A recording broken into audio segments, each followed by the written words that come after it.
Right, it's the first race of the day and I'm all prepped up. I tested the tyres earlier and they were good, so go, go, go. That is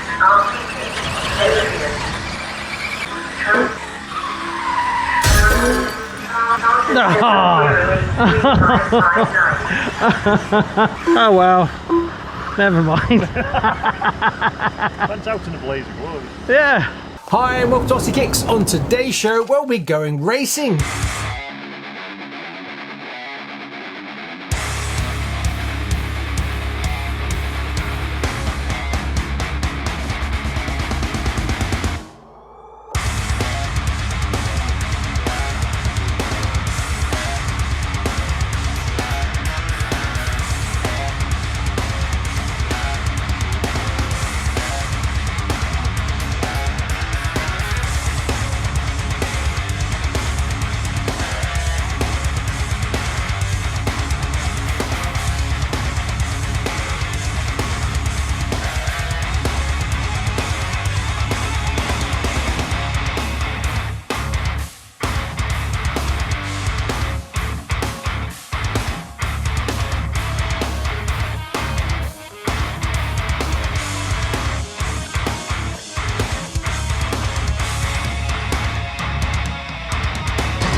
With a difference. What's the difference, I hear you cry?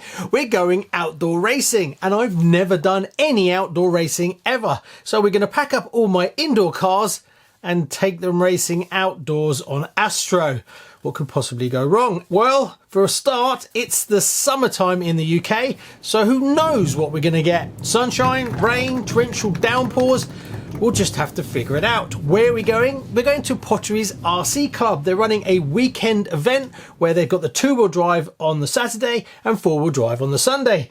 So let's load up the car and see how we get on. Do you like my new fancy body? Ooh, actually, I didn't paint this. I bought it online like that. Right, let's load up the van and head off.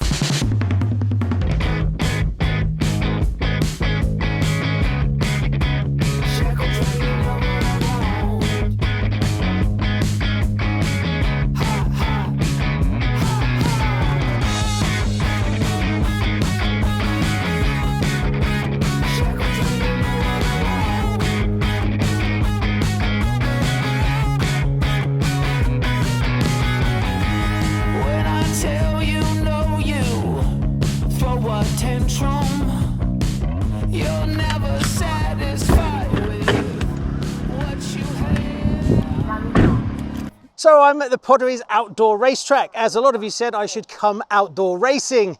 So I did, and I got wet. So tell me a bit more about your brand new track. Been open about 12 months. Yeah. It took us 2 months to go from grass that was up here to not quite what we've got now. Yeah. I left the guys do it. I buggered off to Australia halfway through. Yeah. So I let them do the work and the graft, and then I buggered off to Australia. Then we predominantly run on Astro. We're in the process of putting a fence around our track. We run 1/10 scale, as you did yesterday, and enjoyed it, I believe. Yeah, it was. Yeah, a bit wet, but it was good. Nice and sunny in the morning, and then wet in the evening. But yeah, it's good. Really good. This site's not level. No. So what, you have to cut it all back to make it level? Yes. Yeah. Oh my God. Yeah. We sunk it about 1.5 foot over in this corner, and then leveled it out. On the videos, it does look as though it's completely flat, but it's, as you know from yesterday, it's not. It's a very bumpy track. We've got movable objects in. We've got the fixed tabletops in the corners here. What do you put underneath then? What's the actual process from cutting it back flat? Yep. Then we put a load of aggregate down, Yeah. and smoothed that out, so we didn't go perfectly flat, because we don't want a carpet track outdoors. Then a load of membrane over the top of it. Right. Then sand on top of that again, and then roll the Astro. So how do you deal with like the drainage side of it? I mean, it's been belting it down, but you haven't got huge lakes or anything. No, unless we get torrential rain, it doesn't flood that much. Surprising actually, because I thought that would be really difficult to stop it from just getting absolutely pond-like. No, we were lucky because the farmer's field, it used to be for chickens. Oh, right. So they've got to have good drainage in this field. So he's already done it in the field already. Oh, so saved you from a swamp, basically. So unless it is full on torrential rain, it's pretty much... No, it was really good. It dried out really fast. Yeah, it does. It dries really quick. If it's torrential and we get puddles, they're a nightmare to get rid of, to be fair. They really are. But if it's just normal rain, no, it's fine. So what do you do? Vax it off or something like that, or just get the broom out and? We actually hoover it. We've got a hoover. We actually hoover it. Yeah, yeah. So we need an astro sweeper, but it was cheaper to get a hoover than what it is an astro sweeper. So yeah. So what's the plans moving forward? We're going to carry on fencing through, finishing the fencing off. So we've done the straight and everything. So we need to fence through there. We eventually want to go for nationals and things like that. All right. So yes, we want to go big and All right. So you want to bring up? bring it up and go from there. But there's still more work to do on the track. We've got more obstacles to put over in the far right-hand corner. Oh, okay. Or left on the camera, I suppose. So yeah. Oh, that's brilliant. So if people want to find you, where's the best place? I'm going to hit you for the whole website address now. Actually, I'll put it at the bottom. I think it's www.prcmcc.co.uk. So if you're thinking about giving it a go, definitely check them out on the website and come over. Very friendly. So if you're new to RC, don't let it put you off. Come down and have a go. Thanks very much for having me. It's been brilliant. Cheers, mate. Thanks very much. Pleasure having you. So I'm at the Potteries Track, and I don't think you've seen the van since I first put it on the show, so I'm going to go over some of the things that I've actually done behind the scenes, as I don't think you've seen anything since I actually got it. So let's check out what I've actually done. So the first thing I've done is I've actually put in a dedicated bed. Believe it or not, finding something that was actually going to fit was a bit of a challenge. I tried looking around if I could just find something generic that would work, and I couldn't get anything that would cover the wheel arch. So I ended up going with something that's dedicated for exactly this job, which means it was a bit more expensive, as I wanted somewhere that I could actually sleep properly. This is designed to be put into vans, as it covers the wheel arch and gives me extra storage underneath. So that went in. The wood paneling was done quite recently. I still need to cover it up. So I could have had the floor done professionally, but I wanted to save a little bit of money, and I thought it's something I could do just using generic materials. So all I had to do was, when they came and fit the wood paneling, was remove the floor paneling and then use that as a stencil to mark out, trace out the rubber flooring, and then I could cut it out and fit it. I wasn't sure how I was going to bond it to the wood, but I actually found some glue that was dedicated for this kind of thing, and that worked really well, but I wasn't sure whether I was going to be able to get it nice and flat. As well as I'd have to sort out the edges to make it look professional, but I managed to find some rubber edging that trimmed it off nicely. I put some rubber matting on the floor just to make it easier so I can clean it out, and I've just got a few rug just to make it a little bit warmer. Apart from that, that's pretty much all I've done so far. And the weather, well, it's classic English really, so it's possibly rain, possibly sunshine, and a bit of humidity thrown in altogether. Also, it's very wet. It rained all night, so everything's a little bit slippery, which is great when you've got indoor carpet, cars, and you're running on AstroTurf for the first time. So just before we were about to go out racing, I was asked whether I wanted to judge the concourse competition. This was a bit out of the blue for me, and not the easiest, as there's a lot of race buggies that are modern mixed in with a lot of vintage stuff, so very difficult to judge what's the best RC from this beautiful lineup. Have a look, see what you think, and then I'll tell you which I picked. I think Gathers, I think. Your choice on it anyway, mate. Don't take your time, mate. It's hard with the modern stuff.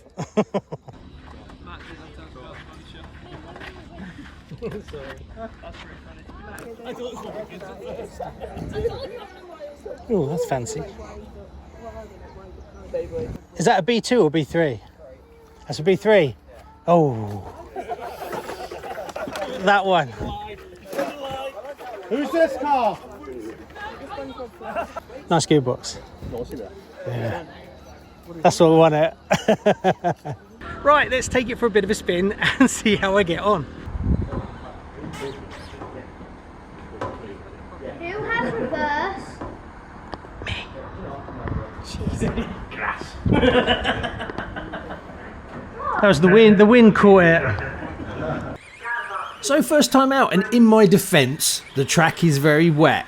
Also, I'm running cactus yellows on the rear, and that's not going to work. The front had cut staggers, so my turning in was fine, but boy was it wanting to rotate all the time. So I was super gentle on the accelerator, and this wasn't going to go really well as my lap times are going to be slower and slower. Luckily, I managed to borrow a set of tyres, and then I went to my B7. It's a good looking car there, look. So you got the 25? Yeah, not run that yet. I've run the, that's my old chop run.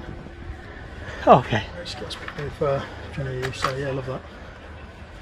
Yeah, they're gorgeous, aren't they? I must admit, I really like them. Is it on? Is your camera on? Yeah. Say hello.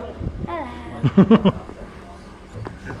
So after fitting tyres that are a bit more relevant to this track and going to my B7, things were a little bit better. Felt like I could turn in and lean on the car a little bit. Still, the car was miles away from perfect, but at least I was kind of in the ballpark.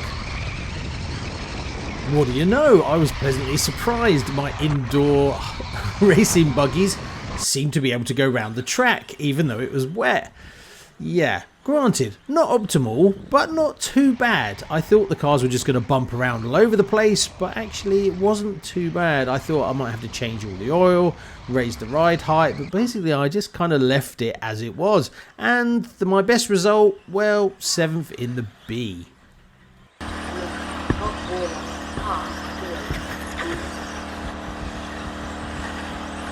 We're now on day 2 and it's 4-wheel drive. It's rained all night, but luckily the sun's come out and now we're all sweating. So welcome to English weather. So let's kick off round 2 4-wheel drive.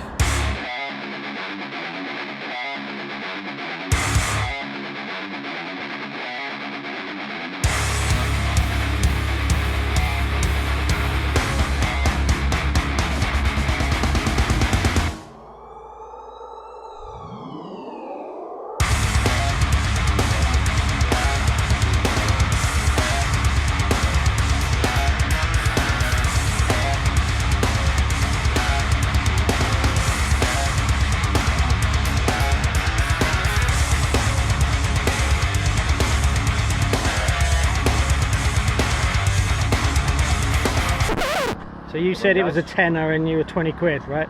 Yeah, absolutely. Round about that. At least I've won something. Yeah. Fix! To be fair, that is a good body shot. Yeah. It's really good, isn't it? Yeah. 10, 9, 8, 7, 6, 5, 4, 3, 2, 1, Matilda. Danny Dog. Crashly. Jensen. Gavin. RCK. Adrian. Transplant.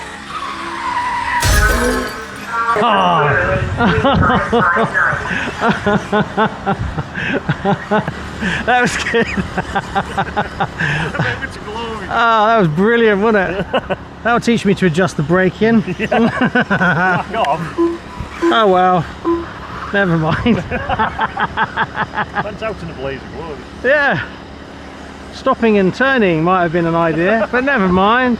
So, first race of the day, and yeah, well, that's what happens when you don't stop or turn at the end of a straight. So that's my day finished, really. Yeah, good news is it was the PR racing and not the trip bits that I smashed up. So there we go. Anyway, back to the studio. So I hope you enjoyed that as much as I did making it. Massive thank you to everyone at Potteries. It was quite surprising just how much work goes into getting a club up and running. So if you've been sitting on the fence and you're not sure whether you want to give it a go, definitely look up your local track and get down there. My top tip would be, when you find what club is close to you, contact the person who's running it and arrange to meet them at a certain time so that they can explain the whole process to you. If you just rock up unannounced, everyone's running around doing what they're supposed to, and you stand there with no clue what's going on, and it's not a nice experience. So if you've made arrangements to meet the person, they'll be able to explain everything from what race you're in, how it unfolds, what you have to do, like marshalling afterwards, and all these little things that you just haven't got a clue about if you haven't been racing. Also, while I was there, I picked up this, a vintage classic that I've been hunting for a while. So if you haven't already, please like and subscribe. And if you want to see what's in this box, well, watch this video here. And if it's not there yet, it means I haven't filmed it, but it'll be coming soon. Thanks very much. Please like and subscribe. See you on the next one. Bye-bye.